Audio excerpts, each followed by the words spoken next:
Everyone, ನಮಸ್ಕಾರ. Welcome back to my YouTube channel. ಎಲ್ಲರೂ ಹೇಗಿದ್ದೀರಾ? ಚೆನ್ನಾಗಿದ್ದೀರಾ ಅಂತ ಅಂದ್ಕೊಳ್ತೀನಿ. ಹಾಗೆ ನಾನು ಸಹ ಚೆನ್ನಾಗಿದ್ದೀನಿ.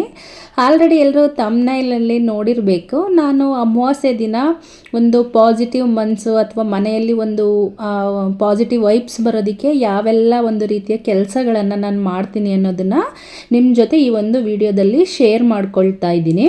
ಹಾಗೆಯೇ ಯಾರೆಲ್ಲ ನನ್ನ ವಿಡಿಯೋವನ್ನು ಸಬ್ಸ್ಕ್ರೈಬ್ ಮಾಡ್ದಿರಾ ನೋಡ್ತಾ ಇದ್ದೀರಾ, ದಯವಿಟ್ಟು ಸಬ್ಸ್ಕ್ರೈಬ್ ಮಾಡಿಕೊಂಡು ಸಪೋರ್ಟ್ ಮಾಡಿ. ಹಾಗೆ ವಿಡಿಯೋ ಇಷ್ಟ ಆದರೆ ಒಂದು ಲೈಕ್ ಕೊಡಿ, ಕಮೆಂಟನ್ನು ಮಾಡಿ, ಹಾಗೆ ಶೇರ್ ಮಾಡ್ತಾ ವಿಡಿಯೋವನ್ನು ನೋಡಿ ಸಪೋರ್ಟ್ ಮಾಡಿ ಅಂತ ಕೇಳ್ಕೊಳ್ತಾ, ಜಾಸ್ತಿ ಟೈಮ್ ಏನು ವೇಸ್ಟ್ ಮಾಡ್ದಿರಾ ಬನ್ನಿ ವಿಡಿಯೋವನ್ನು ಶುರು ಮಾಡೋಣ. ಸಾಮಾನ್ಯವಾಗಿ ಒಂದು ಸಣ್ಣ ಸಣ್ಣ ಕೆಲಸಗಳು ನೋಡೋದಿಕ್ಕೆ ಇಷ್ಟೇನಾ, ಇದು ತುಂಬ ಸಣ್ಣ ಕೆಲಸ ಅಲ್ವಾ, ಇದಿಷ್ಟೇನಾ ನಿಮ್ಮದು ಅಂತೆಲ್ಲ ಅಂತ ಅನಿಸ್ಬೋದು. ಬಟ್ ಅದರಲ್ಲೇ ನಮಗೆ ಜಾಸ್ತಿ ಪಾಸಿಟಿವ್ ಸಿಗ್ತಕ್ಕಂಥದ್ದು ಸಣ್ಣದ್ರಿಂದ ಅಲ್ವಾ ತುಂಬ ದೊಡ್ಡ ದೊಡ್ಡ ಒಂದು ವಿಷಯಗಳನ್ನ ನಾವು ಕಲಿತಾ ಹೋಗ್ತಕ್ಕಂಥದ್ದು. ಮೊದಲಿಗೆ ನಾನು ಮಾಡ್ತಕ್ಕಂಥದ್ದು ಫಸ್ಟ್ ವಿಷಯ, ಯಾವುದೇ ಒಂದು ಬೆಡ್ ಸ್ಪ್ರೆಡ್ಸ್ ಇರುತ್ತಲ್ವ ಅದನ್ನು ಏನು ಮಾಡ್ತೀನಿ, ಮೊದಲಿಗೆ ಚೇಂಜ್ ಮಾಡ್ಕೊಳ್ತೀನಿ. ಹಾಗೆ ಸೋಫಾ ಕವರ್ಸ್ ಪ್ರತಿಯೊಂದನ್ನು ಸಹ ವಾಶ್ ಮಾಡ್ಕೊಳ್ತೀನಿ. ಹಾಗೆಯೇ ಮನೆಯನ್ನು ಒರೆಸ್ಬೇಕಂತ ಹೇಳಿದ್ರೆ ಈ ರೀತಿ ಅರಿಶಿನ ಮತ್ತು ಉಪ್ಪನ್ನು ತಗೊಂಡು ಇವಾಗ ನಾನು ಕನ್ನಡಿ ಮಿರರೆಲ್ಲ ಒರೆಸ್ತಾ ಇದ್ದೀನಲ್ವ, ಮತ್ತು ಡೋರ್ಗಳನ್ನೆಲ್ಲ ಕ್ಲೀನ್ ಮಾಡ್ಕೊಳ್ತೀನಲ್ವ, ಯಾವುದನ್ನು ಸಹ ಬಿಡೋದಿಲ್ಲ ಅಮಾವಾಸ್ಯೆ ದಿನ. ಅದ್ರ ಹಿಂದಿನ ದಿನನೇ ಏನು ಮಾಡ್ಕೊಂಡಿರ್ತೀನಿ, ಪ್ರತಿ ಒಂದನ್ನು ಸಹ ನಾನು ಕ್ಲೀನ್ ಮಾಡ್ಕೊಳ್ತೀನಿ. ಅಮಾವಾಸ್ಯೆ ಮತ್ತು ಹುಣ್ಣಿಮೆ ಎರಡೂ ದಿನನೂ ಸೇಮ್ ಏನು ಕೆಲಸಗಳನ್ನ ಇವತ್ತು ಮಾಡ್ತಾ ಇದ್ದೀನೋ ಅದಷ್ಟನ್ನು ಸೇಮ್ ಮಾಡ್ಕೊಳ್ತೀನಿ.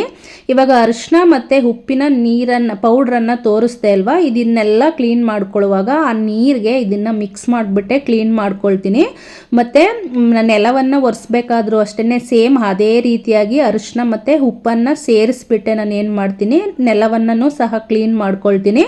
ಮತ್ತು ಸ್ನಾನ ಮಾಡಬೇಕಾದ್ರೂ ಅಷ್ಟೇ ಒಂದಿನ ಉಪ್ಪನ್ನು ಸೇರಿಸ್ಕೊಳ್ತಕ್ಕಂಥದ್ದು, ಒಂದಿನ ಅರಿಶಿನ ಸೇರಿಸ್ಕೊಳ್ತಕ್ಕಂಥದ್ದು, ರೋಸ್ ವಾಟರ್ ಸೇರಿಸ್ಕೊಳ್ತಕ್ಕಂಥದ್ದು, ಮತ್ತು ಹಸಿ ಹಾಲನ್ನು ಸೇರಿಸ್ಕೊಳ್ತಕ್ಕಂಥದ್ದು, ಇಲ್ಲ ಶ್ರೀಗಂಧದ ಪುಡಿಯನ್ನು ಸೇರಿಸ್ಕೊಳ್ತಕ್ಕಂಥದ್ದು, ಪ್ರತಿಯೊಂದಕ್ಕೂ ಸಹ ಅದರದೇ ಆದಂಥ ಒಂದು ನೆಗೆಟಿವಿಟಿಯನ್ನು ತೆಗಿತಕ್ಕಂತಹ ಒಂದು ಪಾಸಿಟಿವ್ ವೈಬ್ಸ್ ಇರುತ್ತೆ. ಸೊ ಹಾಗಾಗಿ ಇದೆಲ್ಲ ನೋಡೋದಕ್ಕೆ ನಿಮಗೆ ಸಣ್ಣ ಸಣ್ಣ ಕೆಲಸಗಳೇ ಆಗಿರುತ್ತೆ. ಬಟ್ ಇದೆಲ್ಲವನ್ನು ಸಹ ತಪ್ಪದಿರ ಏನು ಮಾಡಿ, ಈ ಒಂದು ಅಮಾವಾಸ್ಯೆ ಹುಣ್ಣಿಮೆ ದಿನನಾದರೂ ಬೇರೆ ದಿನಗಳಲ್ಲಿ ಮಾಡ್ಕೊಳ್ಳೋಕ್ಕೆ ಆಗಿಲ್ಲ ಅಂದರೂ ಪರವಾಗಿಲ್ಲ, ಈ ದಿನಗಳಾದ್ರೂ ಸಹ ಅದನ್ನು ನೀವು ಮಾಡ್ಕೊಳ್ಳೋದಕ್ಕೆ ಪ್ರಯತ್ನ ಪಡಿ. ಮತ್ತು ಈ ಮೇನ್ ಡೋರ್ ಇರುತ್ತಲ್ಲ, ಇದನ್ನಂತೂ ಎಷ್ಟು ಆಗುತ್ತೋ ಅಷ್ಟು ಅದನ್ನು ಕ್ಲೀನಾಗಿ ಇಟ್ಕೊಳ್ಳೋದಕ್ಕೆ ಪ್ರಯತ್ನವನ್ನು ಪಡ್ತಾ ಇರಿ. ಎಂಟ್ರೆನ್ಸ್ ಪ್ರತಿಯೊಂದು ಯಾರೇ ಒಬ್ಬರು ಎಂಟ್ರೆನ್ಸ್ ಆಗಬೇಕಂತ ಹೇಳಿದ್ರೆ, ಇವಾಗ ಮೇನ್ ಡೋರೇ ಅಲ್ವಾ, ಕೆಲವೊಂದು ಮನೆಗಳ ಹತ್ರ ನೋಡಿ ಇದೇನು ಇಷ್ಟೊಂದು ತುಂಬ ಗಲೀಜಾಗಿ ಇಟ್ಕೊಂಡಿದ್ದಾರೆ ಅಂತೆಲ್ಲ ಅನಿಸುತ್ತಲ್ಲ, ಅಲ್ಲಿ ಅಷ್ಟೊಂದು ನಮಗೆ ಪಾಸಿಟಿವಿಟಿ ಬರೋದಿಲ್ಲ. ಸೊ ಹಾಗಾಗಿ ನಿಮಗೆ ಎಷ್ಟು ಸಾಧ್ಯ ಆಗುತ್ತೋ ಅಷ್ಟು ನೀಟಾಗಿ ಇಟ್ಕೊಳ್ಳೋದಕ್ಕೆ ಪ್ರಯತ್ನ ಪಡಿ. ನಾನು ಹೇಳಿದ್ನಲ್ವ, ಅವತ್ತೇ ಮಾಡ್ಕೊಳ್ಳೋದಕ್ಕೆ ಆಗಿಲ್ಲ ಅಂತ ಹೇಳಿದ್ರು ಹಿಂದಿನ ದಿನವೇ, ಇವತ್ತು ಅಮಾವಾಸ್ಯೆ ಇದೆ ಅಂತ ಹೇಳಿದ್ರೆ ಹಿಂದಿನ ದಿನವೇ ಎಲ್ಲವನ್ನೂ ಸಹ ಕ್ಲೀನ್ ಮಾಡ್ಕೊಳ್ಳಿ. ಇಲ್ಲ ಅವತ್ತು ಆಗುತ್ತೆ, ಕೆಲವರು ಅಮಾವಾಸ್ಯೆ ದಿನ ಎಲ್ಲವನ್ನ ಕ್ಲೀನ್ ಮಾಡ್ಕೊಂಡು ಇರಬಾರ್ದು ಅನ್ನೋ ಒಂದು ಮೆಂಟಾಲಿಟಿಲೂ ಸಹ ಇರ್ತಾರೆ. ಸೊ ಆ ಥರದವ್ರು ಏನಾದ್ರು ಅನ್ಸಿದ್ರೆ ಹಿಂದಿನ ದಿನವೇ ಬೇಕಾದರೆ ಮಾಡ್ಕೊಳ್ಳಿ. ಕೆಲವರಿಗೆ ಮಾಡ್ಕೊಳ್ಳೋದಕ್ಕೆ ಟೈಮೇ ಇರಲ್ಲ ಅಂತ ಹೇಳಿದ್ರೆ ಆವತ್ತಿನ ದಿನನೂ ಬೇಕಾದ್ರೂ ಏನು ಮಾಡಿ, ಎಲ್ಲವನ್ನು ಸಹ ನೀಟಾಗಿ ಕ್ಲೀನ್ ಮಾಡ್ಕೊಳ್ಳೋದಕ್ಕೆ ಪ್ರಯತ್ನವನ್ನು ಪಡಿ. ಇವಾಗ ಔಟ್ಸೈಡ್ ಎಲ್ಲಾದರೂ ಹೋಗಿದ್ದು ಬಂದಿರ್ತೀವಿ, ಅವತ್ತಿನ ದಿನ ನಮಗೆ ಕ್ಲೀನ್ ಮಾಡ್ಕೊಳ್ಳೋದಕ್ಕೆ ಟೈಮ್ ಆಗಿರಲ್ಲ. ಸೊ ಅವತ್ತೇ ಬಂದಿರ್ತೀವಲ್ವ, ಅವತ್ತೂ ಸಹ ಏನೂ ಮಾಡೋಕ್ಕಾಗೋದಿಲ್ಲ, ಕ್ಲೀನ್ ಮಾಡ್ಕೊಳ್ಳೇಬೇಕಲ್ವ. ಹಾಗಾಗಿ ನಾನು ಆವತ್ತಿನ ದಿನನೇ ಅಂತ ಏನು ನೋಡಲ್ಲ. ಹಿಂದಿನ ದಿನ ಏನಾದರೂ ಕ್ಲೀನ್ ಆಗಿದೆ ಅಂತ ಹೇಳಿದ್ರೆ ಆವತ್ತಿನ ದಿನ ಎದ್ದು ಬೇಗ ಪೂಜೆ ಮಾಡ್ಕೊಳ್ತೀನಿ. ಇಲ್ಲ ಅಂತ ಹೇಳಿದ್ರೆ ಆವತ್ತಿನ ಅಮಾವಾಸ್ಯೆ ದಿನನೇ ಕ್ಲೀನ್ ಮಾಡಿಬಿಟ್ಟು ಸಾಯಂಕಾಲದ ತನಕ ಪೂಜೆಯನ್ನು ಮಾಡ್ಕೊಳ್ತೀನಿ. ಮತ್ತು ನೆಕ್ಸ್ಟ್ ಬಂದುಬಿಟ್ಟು ಈ ಮ್ಯಾಟ್ಗಳನ್ನು ಚೇಂಜ್ ಮಾಡ್ತಕ್ಕಂಥದ್ದು. ಅಮಾವಾಸ್ಯೆ ಹುಣ್ಣಿಮೆ ದಿನ ಯಾವಾಗ ಚೇಂಜ್ ಮಾಡ್ತಿರೋ ಇಲ್ವೋ, ಸಾಮಾನ್ಯವಾಗಿ ವೀಕಲ್ಲಿ 2-3 ಡೇಸ್ ಅಂತ ಎಲ್ಲರೂ ಆ ಮ್ಯಾಟ್ಗಳನ್ನು ಚೇಂಜ್ ಮಾಡಿರ್ತೀರ. ಬಟ್ ಇಲ್ಲಿ ಕಂಪಲ್ಸರಿಯಾಗಿ ಮ್ಯಾಟ್ಗಳನ್ನು ಚೇಂಜ್ ಮಾಡ್ಕೊಳ್ತಾ ನಾನಿರ್ತೀನಿ. ಮಾಡ್ಕೊಳ್ಳಿ, ಅದರಿಂದನೂ ಸಹ ಏನಾಗುತ್ತೆ, ತುಂಬ ನೆಗೆಟಿವ್ ಎನರ್ಜಿಗಳು ಮನೆಯಲ್ಲಿ ಸೇರುತ್ತೆ. ಮನೆಗೆ ಯಾರೇ ಬಂದರೂ ಸಹ ಮ್ಯಾಟನ್ನೇ ತುಳ್ಕೊಂಡು ಬರ್ತಾ ಇರ್ತಾರಲ್ವ. ಸೊ ಎಲ್ಲಿಂದ ಬಂದಿರ್ತಾರೋ, ಯಾರು ಬಂದಿರ್ತಾರೋ, ಯಾವ ರೀತಿ ಎನರ್ಜಿಗಳು ನಮ್ಮ ಮನೆಗೆ ಬಂದಿರುತ್ತೋ ಯಾವುದೂ ಸಹ ನಮಗೆ ಗೊತ್ತಾಗಲ್ಲ. ಹಾಗಾಗಿ ಏನು ಮಾಡಬೇಕು, ಮ್ಯಾಟನ್ನು ಸಹ ನಾವು ಕ್ಲೀನ್ ಮಾಡ್ಕೊಳ್ತಾ ಇರಬೇಕು. ನೆಕ್ಸ್ಟ್ ಅದಾದಮೇಲೆ ದೇವ್ರ ಮನೆ, ಇವಾಗ ಹೇಳಿದ್ನಲ್ಲ, ಮೊದಲೇ ಕ್ಲೀನ್ ಮಾಡ್ಕೊಂಡಿದ್ರು ಪರವಾಗಿಲ್ಲ, ಇಲ್ಲ ಅಂತ ಹೇಳಿದ್ರೆ ಅವತ್ತಿಗೆ ಕ್ಲೀನ್ ಮಾಡಿಕೊಂಡ್ರು ಪರವಾಗಿಲ್ಲ, ಕಂಪಲ್ಸರಿಯಾಗಿ ಅಷ್ಟನ್ನು ಸಹ ಕ್ಲೀನ್ ಮಾಡ್ಕೊಳ್ಳಿ. ಮತ್ತು ಈ ಸೋಫಾ ಕವರ್ಸ್ ಎಲ್ಲನೂ ಸಹ ತೆಗೆದುಬಿಟ್ಟು ಕ್ಲೀನ್ ಮಾಡಿಬಿಟ್ಟು ನಾನು ವಾಶ್ ಮಾಡಿಬಿಟ್ಟು ಹಾಕಿದ್ದೆ. ಮತ್ತು ಅದನ್ನು ಸಹ ಮನೆಯೆಲ್ಲ ಕ್ಲೀನ್ ಆಯ್ತಲ್ವಾ, ಇವಾಗ ಅದನ್ನು ಸಹ ಏನು ಮಾಡೋಣ, ಸೋಫಾ ಕವರ್ನು ಕವರ್ ಮಾಡೋಣ ಅಂತ ಹೇಳ್ಬಿಟ್ಟು ತಗೊಂಡು ಬರ್ತಾಯಿದ್ದೀನಿ. ಪ್ರತಿಯೊಂದನ್ನು ಅಷ್ಟೇ, ನಮಗೆ ಯಾವುದೆಲ್ಲ ತುಂಬ ಗಲೀಜು ಅಂತ ಅನಿಸ್ತಾ ಇರುತ್ತೋ ತುಂಬ ದಿನದ ತನಕ ಇಟ್ಕೊಳ್ಳೋಕೆ ಹೋಗಬೇಡಿ. ಜಾಸ್ತಿ ಗಲೀಜಾಗೋ ತನಕ ಅದನ್ನೆಲ್ಲ ಇಟ್ಕೊಳ್ಳೋದು ಹೋಗಬೇಡಿ. ಇದಿಷ್ಟನ್ನು ಮಾಡಿಬಿಟ್ಟು ಇವಾಗ ಪೂಜೆಯನ್ನು ಶುರು ಮಾಡ್ಕೊಳ್ತಾ ಇದ್ದೀನಿ. ಮತ್ತು ಮನೆಯನ್ನು ನಾವು ಒರೆಸ್ಬೇಕಾದ್ರೆ ಅಥವಾ ಒರೆಸಾದ ನಂತರ ಏನಾದರೂ ಒಂದು ಎಸೆನ್ಷಿಯಲ್ ಆಯಿಲ್ಗಳಿದ್ರೆ ಅದನ್ನು ಸ್ಪ್ರೇ ಮಾಡ್ಕೊಳ್ಳಿ. ಏನಾದರೂ ಮನೆ ತುಂಬ ಸೆಂಟೆಡ್ ಆಗಿರೋ ಥರ ಚೆನ್ನಾಗಿ ಒಂದು ಒಳ್ಳೆ ಸುವಾಸನೆ ಬರ್ತಾ ಇರೋ ಥರ ನೋಡ್ಕೊಳ್ಳಿ. ಇದೆಲ್ಲನೂ ಸಹ ಏನಾಗುತ್ತೆ, ಒಂದು ಪಾಸಿಟಿವ್ ವೈಬ್ಸು ನಮ್ಮಲ್ಲಿ ಕ್ರಿಯೇಟ್ ಆಗುತ್ತೆ. ಇವಾಗ ಪೂಜೆಗೆ ರೆಡಿ ಮಾಡೋಣ ಅಂತ ಹೇಳ್ಬಿಟ್ಟು ಮಾಡ್ಕೊಳ್ತಾ ಇದ್ದೀನಿ. ದೇವ್ರ ಮನೆ ಕ್ಲೀನ್ ಮಾಡ್ತಕ್ಕಂಥದ್ದು, ಪೂಜೆ ಸಾಮಗ್ರಿಗಳನ್ನು ಕ್ಲೀನ್ ಮಾಡ್ತಕ್ಕಂಥದ್ದು ಎಲ್ಲವನ್ನು ಮಾಡಿ ಇಟ್ಕೊಂಡಿರಿ. ನಾನು ಆಲ್ರೆಡಿ ಸುಮಾರು ಟೈಮ್ ಇದೊಂದು ವಿಡಿಯೋಗಳನ್ನು ತೋರಿಸ್ತಾನೆ ಇರ್ತೀನಿ ಅಂತ ಹೇಳ್ಬಿಟ್ಟು ಇಲ್ಲಿ ಯಾವುದೇ ರೀತಿಯಾದಂಥ ಅದನ್ನೆಲ್ಲನೂ ಸಹ ಕ್ಲೀನ್ ಮಾಡ್ಕೊಳ್ತಕ್ಕಂಥದ್ದನ್ನೆಲ್ಲ ನಾನು ಶೇರ್ ಮಾಡ್ಕೊಂಡಿಲ್ಲ. ಮತ್ತು ಯಾವ ಟೈಮಲ್ಲಿ ನೀವು ಕಳಶದಲ್ಲಿ ಇದನ್ನು ಎಲೆಗಳನ್ನು ಚೇಂಜ್ ಮಾಡಿಲ್ಲ ಅಂತ ಹೇಳಿದ್ರು ಸಹ ಅಮಾವಾಸ್ಯೆ ಹುಣ್ಣಿಮೆ ಟೈಮ್ಗಳಲ್ಲಿ ಚೇಂಜ್ ಮಾಡ್ಕೊಳ್ಳಿ. ಮತ್ತು ಸುಮಾರು ಟೈಮ್ ನಾನು ಹೇಳಿದ್ದೀನಿ, ಕಳಶಕ್ಕೆ ಈ ಒಂದು ಗ್ರೀನ್ ಕುಂಕುಮ ಬರುತ್ತೆ, ಅದನ್ನು ಯೂಸ್ ಮಾಡ್ಕೊಂಡು ಹಾಕ್ಕೊಳ್ತೀನಿ ಅಂತ ಹೇಳ್ಬಿಟ್ಟು ಅದನ್ನು ಸಹ ತುಂಬಾ ಅದು ಒಳ್ಳೆ ದೇವಸ್ಥಾನದಲ್ಲಿ ಯಾವ ರೀತಿ ಪರಿಮಳ ಬರ್ತಾ ಇರುತ್ತೋ ಅದೇ ರೀತಿಯಾಗಿ ನಮ್ಮ ದೇವ್ರ ಮನೆಯಲ್ಲೂ ಸಹ ಒಂದು ಒಳ್ಳೆ ಪರಿಮಳ ಬರ್ತಾ ಇರುತ್ತೆ. ಹಾಗಾಗಿ ಈ ಜಾವತ್ ಪೌಡ್ರು ಮತ್ತು ಗ್ರೀನ್ ಕುಂಕುಮ ಅದೆಲ್ಲವನ್ನು ಸಹ ನಾನು ಏನು ಮಾಡ್ತೀನಿ, ಈ ಕಳಶದೊಳಗಡೆ ನಾನು ಸುಮಾರು ಟೈಮು ನಾನು ಯಾವ ಥರ ಕಳಶವನ್ನು ಸ್ಥಾಪನೆ ಮಾಡ್ತೀನಿ ಅನ್ನೋದನ್ನು ನಿಮ್ಮ ಜೊತೆ ಶೇರ್ ಮಾಡ್ಕೊಂಡಿದ್ದೀನಿ. ಹಾಗಾಗಿ ಇಲ್ಲಿ ಯಾವುದೇ ರೀತಿಯಾದಂಥ ಅದನ್ನು ನಾನು ಶೇರ್ ಮಾಡ್ಕೊಂಡಿಲ್ಲ. ಮತ್ತು ದೀಪಗಳು ಇಲ್ಲಿ ದೇವ್ರ ಮನೆದಲ್ದಿರ ಅಡುಗೆ ಮನೆಯಲ್ಲಿ ಮತ್ತು ಹೊರಗಡೆ ಪ್ರತಿಯೊಂದು ಕಡೆಯೂ ನಾನು ಏನು ಮಾಡ್ತೀನಿ, ದೀಪವನ್ನು ಹಚ್ತೀನಿ.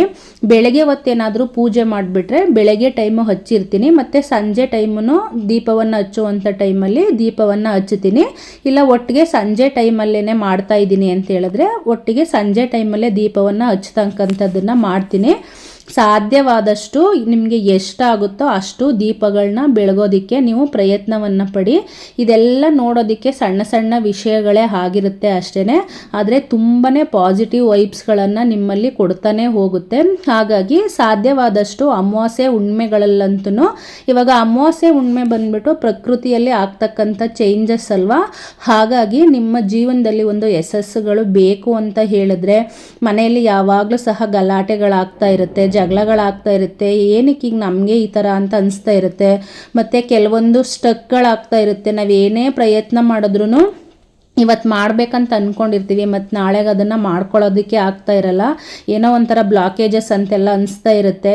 ಅಂದ್ಕೊಳ್ತಾ ಇದ್ದೀವಿ ಬಟ್ ಏನಕ್ಕೆ ಮಾಡ್ಕೊಳ್ಳೋಕ್ಕೆ ಆಗ್ತಾ ಇಲ್ಲ ಅಂತೆಲ್ಲ ಇರುತ್ತಲ್ವ. ಸೊ ಆ ಒಂದು ಟೈಮಲ್ಲಿ ಈ ರೀತಿಯಾಗಿ ಮಾಡ್ಕೊಳ್ಳಿ.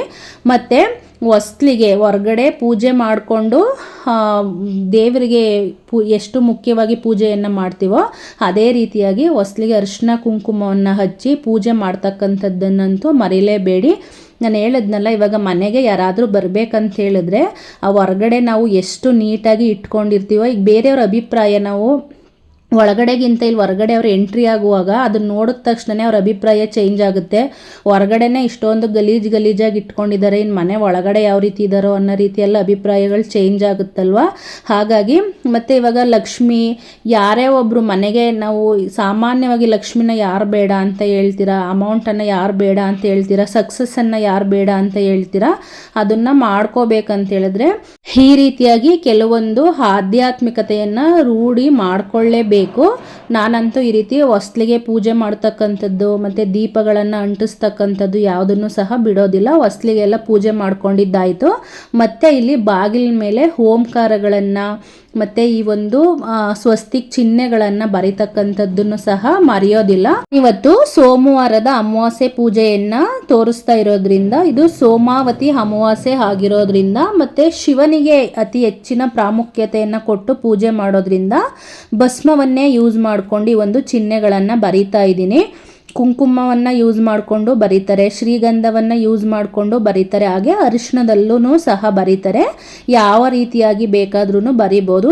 ಬರೀತಕ್ಕಂಥ ಸಂದರ್ಭದಲ್ಲಿ ಮನೆಯಲ್ಲೆಲ್ಲ ಒಂದು ಪಾಸಿಟಿವ್ ವೈಬ್ಸು ಬರಬೇಕು ಅಂತ ಹೇಳ್ಬಿಟ್ಟು, ಮತ್ತು ಮನೆ ಒಂದು ದೇವಸ್ಥಾನದ ರೀತಿಯಾಗಿ ಎಲ್ಲರಿಗೂ ಸಹ ಸುಖ ಸಮೃದ್ಧಿ ನೆಮ್ಮದಿ ಇರಲಿ ಅಂತ ಹೇಳ್ಬಿಟ್ಟು ಏನು ಮಾಡಿ ಮನಸ್ಸಿನಲ್ಲಿ ಸಂಕಲ್ಪವನ್ನು ಮಾಡಿಕೊಂಡು ದೇವರನ್ನು ಕೇಳಿಕೊಂಡು ಒಂದು ಪೂಜೆಯನ್ನು ಮಾಡ್ಕೊಳ್ಳಿ. ಹೊರಗಡೆ ದೀಪವನ್ನು ಹಚ್ಚಿದ್ದು ಆಯಿತು. ದೀಪವನ್ನು ಹೊರಗಡೆ ಹಚ್ಚಿ ಬಾಗಿಲಿಗೆ ಪೂಜೆಯನ್ನು ಮಾಡಿ ನೋಡಿ, ಅದರ ವೈಬ್ಸೇ ಒಂದು ಬೇರೆ ರೀತಿಯಾಗಿ ಇರುತ್ತೆ. ಯಾಕಂದರೆ ತುಂಬಾ ಚೆನ್ನಾಗಿ ಅನ್ನಿಸ್ತಾ ಇರುತ್ತೆ. ಅದೆಲ್ಲನೂ ಸಹ ಹೊರಗಡೆ ಮಾಡಿದ್ದಾಯಿತು. ಮತ್ತು ಈ ಫೋಟೋನ ಸುಮಾರು ಸಲ ನೋಡಿರಬಹುದು ನೀವು. ಯಾರೋ ಒಬ್ಬರು ಲಕ್ಷ್ಮಿ ಒಳಗಡೆ ಬರೋ ಥರ ಅಲ್ಲಿ ಬಾಗಿಲ ಹತ್ರನೇ ಒಂದು ಫೋಟೋವನ್ನು ಹಾಕಿ ಅಂತ ಹೇಳಿದರು. ಸೊ ಹಾಗಾಗಿ ಕೆಲವೊಂದು ನಂಬಿಕೆಗಳು ನಮ್ಮ ಮನಸ್ಸಿಗೆ, ಇವಾಗ ಯಾರೇ ಏನೇ ಹೇಳಿದ್ರು ನಾವು ಮಾಡೋದಕ್ಕಾಗಲ್ಲ. ಕೆಲವೊಂದು ವಿಷಯಗಳೇನಾಗುತ್ತೆ, ಹೌದು ಇದು ಸರಿ ಏನೋ ಮಾಡಬೇಕೇನೋ ಅಂತೇಳಿ ನಮ್ಮ ಮನಸ್ಥಿತಿಗೂ ಸಹ ಬರುತ್ತೆ. ಎಲ್ಲ ವಿಷಯಗಳು ಹೇಳಿದ್ದೆಲ್ಲವನ್ನು ಸಹ ನಾವು ಪಾಲಿಸೋದಕ್ಕೆ ಹೋಗೋದಿಲ್ಲ. ಬಟ್ ನಮ್ಮ ಮನಸ್ಸಿಗೆ ಯಾವುದಾದ್ರೂ ಒಂದು ಏನಾಗುತ್ತೆ, ಹೌದು ಇದು ಸರಿ ಮಾಡಬೇಕಂತ ಅನಿಸುತ್ತೆ. ಸೊ ಹಾಗಾಗಿ ಏನು ಮಾಡ್ಬೋದು, ಅಂಥ ಕೆಲಸಗಳನ್ನು ನಾವು ಮಾಡ್ಕೋಬೋದು. ನನಗೆ ಯಾವ ರೀತಿ ಯಾರಾದರೂ ಒಬ್ರು ಏನೋ ಒಂದು ಒಳ್ಳೇದು ಹೇಳಿದ್ವಾಗ ಅದನ್ನು ಹೌದು ಮಾಡಬೇಕು, ಇದು ಒಳ್ಳೇದಲ್ವ ಅಂತ ನಾನು ಏನು ವಿಷಯವನ್ನು ನಂಬ್ತೀನೋ ಆ ಒಂದು ವಿಷಯವನ್ನು ನಾನು ಮಾಡ್ಕೊಳ್ತಾ ಇರ್ತೀನಿ. ಮತ್ತು ನೆಕ್ಸ್ಟ್ ಬಂದ್ಬಿಟ್ಟು ಈ ಒಂದು ಧೂಪ ಆರತಿಯನ್ನು ಹಾಕ್ತಕ್ಕಂಥದ್ದು. ಅಮಾವಾಸ್ಯೆ ಹುಣ್ಣಿಮೆ ನಾನು ಶುಕ್ರವಾರ ವಾರಗಳು ಯಾವಾಗ ಮಾಡ್ತೀನಿ ಪ್ರತಿಯೊಂದು ಟೈಮಲ್ಲೂ ಸಹ ಹಾಕ್ಕೊಳ್ತೀನಿ. ಆದರೆ ಇಲ್ಲ ಅಂತ ಹೇಳಿದ್ರೆ ಈ ಧೂಪದ್ದೇನೆ ಸ್ಟಿಕ್ಸ್ ಎಲ್ಲ ಬರುತ್ತಲ್ಲ, ಅದನ್ನು ನಾರ್ಮಲ್ ಡೇಸಲ್ಲಿ ಉಪಯೋಗಿಸ್ಕೊಂಡ್ರೂ ಸಹ ಈ ಒಂದು ಅಮಾವಾಸ್ಯೆ ಹುಣ್ಣಿಮೆ ದಿನ ಮನೆಗೆಲ್ಲನೂ ಸಹ ಏನು ಮಾಡ್ತೀನಿ, ಈ ಒಂದು ಧೂಪಾರತಿಯನ್ನು ಹಾಕ್ತಾ ಇರ್ತೀನಿ. ಇದು ಅಷ್ಟೇ, ಈ ಮನೆಯೆಲ್ಲ ಧೂಪ ಹಾಕ್ಬಿಟ್ಟು ಮನೆಯಲ್ಲೆಲ್ಲ ಸ್ಮೋಕ್ ಇರುತ್ತಲ್ಲ, ಆ ಸ್ಮೋಕ್ ಒಳಗಡೆ ಪೂಜೆ ಮಾಡಿದ್ರೆ ಈ ಟೆಂಪಲಲ್ಲಿ ನಾವು ಯಾವ ರೀತಿ ಪೂಜೆ ಮಾಡ್ತೀವೋ ಆ ರೀತಿಯಾಗಿ ಒಂದು ವೈಬ್ಸನ್ನು ಕೊಡ್ತಾ ಹೋಗುತ್ತೆ.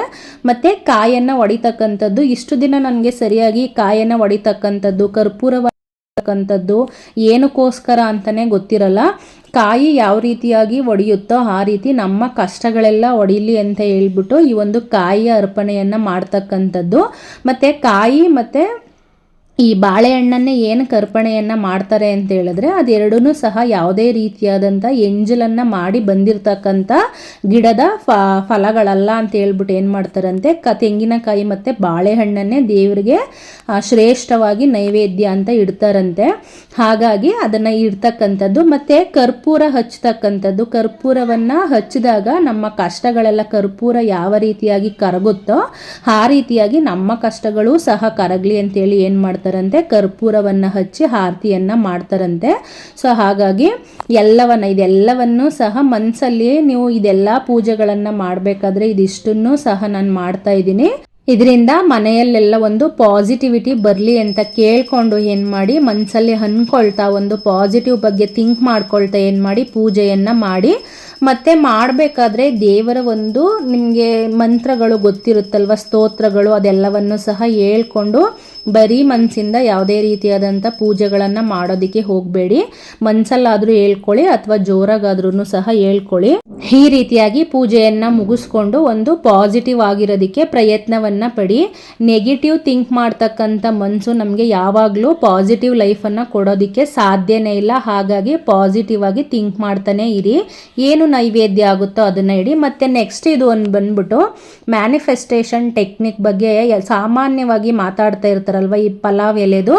ಸೊ ಅದ್ರ ಬಗ್ಗೆನೇ ಇಲ್ಲಿ ಹೇಳ್ಬೇಕಂತ ಅನಿಸ್ತು. ಈ ರೀತಿಯಾಗಿ ಅಮಾವಾಸ್ಯೆ ಹುಣ್ಣಿಮೆ ದಿನ ಮಾಡ್ಕೊಳ್ಳಿ, ತುಂಬಾ ಒಳ್ಳೇದಾಗುತ್ತೆ. ಇಲ್ಲಿ ನಾನು ಸಾಮಾನ್ಯವಾಗಿ ಎಲ್ಲರಿಗೂ ಗೊತ್ತೇ ಇರುತ್ತೆ, ಮನಿ ಅಟ್ರಾಕ್ಷನ್ ಮಾಡ್ತಕ್ಕಂಥ ಒಂದು ಸ್ವಿಚ್ ವರ್ಡ್ ಅಂತ ಹೇಳ್ಬಿಟ್ಟು. ಸೊ ಪಲಾವ್ ಎಲೆ ಯಾವುದೇ ರೀತಿಯಾದಂಥ ಒಂದು ಅಡುಕು ಇರಬಾರ್ದು. ಆ ರೀತಿಯಾದಂಥ ಪಲಾವ್ ಎಲೆಯನ್ನು ತಗೊಂಡು ಒಂದು ಸಂಕಲ್ಪವನ್ನು ಮಾಡಿಕೊಂಡು ಅದನ್ನು ಬರ್ನ್ ಮಾಡಿ, ಅದರ ಒಂದು ಬೂದಿ ಇರುತ್ತಲ್ವ ಅದನ್ನು ಏನು ಮಾಡಿ ಉಫ್ ಅಂತ ಗಾಳಿಗೆ ಊದಿದ್ರೆ ಆಯಿತು. ಸೊ ಅದನ್ನು ಅಂದ್ಕೊಂಡು ಬಿಟ್ಬಿಡಿ. ಅದಾದ ನಂತರ ನಿಮಗೆ ಏನಾಗಬೇಕು ಅದು ಆಗುತ್ತೆ. ಸಂಜೆಗೆ ಊಟವನ್ನೆಲ್ಲ ಮುಗಿಸ್ಕೊಂಡು ಕೊನೆಯದಾಗಿ ಮಲ್ಕೊಳ್ಳುವಾಗ ಇನ್ನೊಂದನ್ನು ಮಾಡಿಕೊಂಡೆ. ಈ ಒಂದು ನೀರು ಇರುತ್ತಲ್ಲ ಅದಕ್ಕೆ ಸ್ವಲ್ಪ ಉಪ್ಪನ್ನು ಹಾಕಿಬಿಟ್ಟು ನಿಮ್ಮ ನೇಮನ್ನು ಒಂದು ಕವರಲ್ಲಿ ಬರೆದ್ಬಿಟ್ಟು ಅದನ್ನು ಸಹ ಅದರೊಳಗಡೆ ಹಾಕಿಬಿಟ್ಟು ಅದನ್ನು ಎರಡನ್ನೂ ಸಹ ಮುಚ್ಚಿ ಇಟ್ಕೊಂಡು ನನ್ನ ಲೈಫಲ್ಲಿ ಸಕ್ಸಸ್ ಆಗೋದಕ್ಕೆ ಏನೇನೆಲ್ಲ ಬ್ಲಾಕೇಜಸ್ ಇದೆ ಅದೆಲ್ಲನೂ ಸಹ ಹೋಗಲಿ ಅಂತ ಹೇಳ್ಬಿಟ್ಟು ಅದಕ್ಕೆ ಸಂಕಲ್ಪವನ್ನು ಮಾಡಿಕೊಂಡು ತಲೆಯಿಂದ 3 ಸಲ ಸುತ್ತ ಹಾಕ್ಕೊಂಡು ಇಳಿಯನ್ನು ತೆಗೆದುಬಿಟ್ಟು ರಾತ್ರಿ ಎಲ್ಲ ಅದನ್ನು ಒಂದು ಗ್ಲಾಸಲ್ಲಿ ಇರುತ್ತಲ್ವ ಅದನ್ನು ಇಟ್ಬಿಡಿ. ಬೆಳಗ್ಗೆ ಎದ್ಬಿಟ್ಟು ಹೊರಗಡೆ ಚೆಲ್ಬಿಟ್ಟು ಕೈಕಾಲು ಮುಖವನ್ನು ತೊಳ್ಕೊಂಡ್ರೆ ಏನೇ ಒಂದು ಬ್ಲಾಕೇಜಸ್ ಇದ್ರೂ ಸಹ ಏನಾಗುತ್ತದು ಕ್ಲಿಯರ್ ಆಗುತ್ತೆ. ಇದಾಗಿತ್ತು ಇವತ್ತಿನ ನನ್ನ ಒಂದು ವಿಡಿಯೋ. ಎಲ್ಲರಿಗೂ ಸಹ ಒಳ್ಳೆಯದಾಗುತ್ತೆ ಅಂತ ನಂಬಿದ್ದೀನಿ. ಒಳ್ಳೆಯದಾಗಲಿ. Thank you.